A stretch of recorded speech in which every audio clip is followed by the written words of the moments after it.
So here is my veggie spaghetti recipe. You're getting the right kind of carbs with this meal, meaning that they are not fast-acting carbohydrates that are found commonly in like white bread, pastries, soft drinks, and pasta. Fast-acting carbs are going to give your brain a surge of sugar, which is then naturally followed by a blood sugar crash in about half an hour, which usually lowers your glucose levels more than before you even ate. I'm loving that ingredient list with this brown rice pasta, and then I'm also going to ground up some turkey. So turkey is a leaner option as opposed to red meat, which red meat has been known to raise estrogen levels, so I try to avoid red meat as often as I can. I'm going to throw in some seasoning. I've got paprika and some herbs and pepper, so you can season this however you want, but you definitely do want to have your meat seasoned. And I'm just going to brown this up, and now here comes the fun part. So I have a zucchini and some awesome sweet peppers, and in just a moment you'll see how I just threw them in my food processor, and in seconds I have all of that shredded. So zucchini is mostly water, which is good, and it is an excellent vegetable to have in any of your meals where you can put it.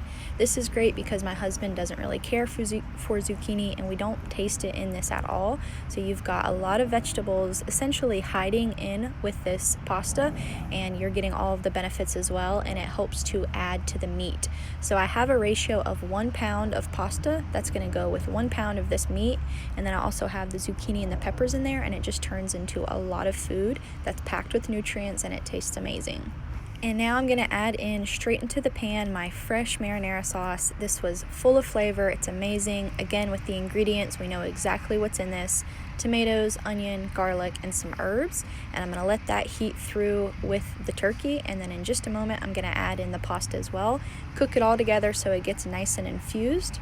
I definitely try and avoid dairy, and especially processed cheese that would be made from dairy. So instead I opt for nutritional yeast, which has an intense cheesy flavor, and anything that calls for cheese I will substitute this in, and is just a much better option. So besides fresh ingredients and a simple ingredient list, one of the great things about this dish is that it is gluten-free. So I avoid gluten as much as possible, even though I don't have a food sensitivity to it. Most gluten in the US is genetically modified. So this can absolutely disrupt your hormones, which can cause anxiety because gluten inflames your gut. I'm all about good gut health as it's directly linked to overall health, and an inflamed gut, which can then leak to your bloodstream and inflame your entire body, known as leaky gut, will raise the glutamate in the brain, and people wonder why they feel sluggish, unmotivated, and even depressed. So I can't stress eating healthy enough.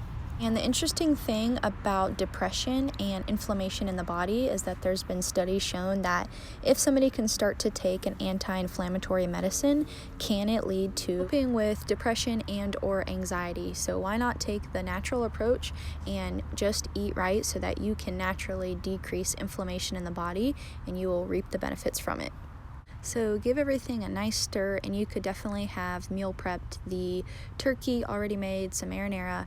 If you look at the recipe that I have on my YouTube about it, you can freeze marinara up to 3 months. I definitely try food whenever I'm cooking it, since it's just for me and my husband, and then you can adjust any seasoning or spices. If you like things spicy, you can add in a jalapeno.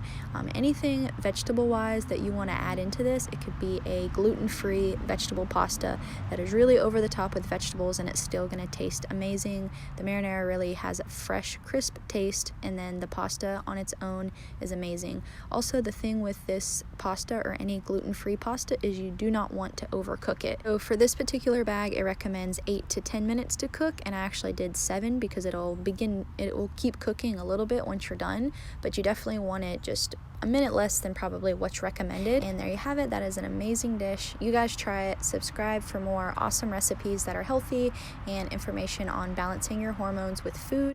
And I'm super excited to see you in my next video.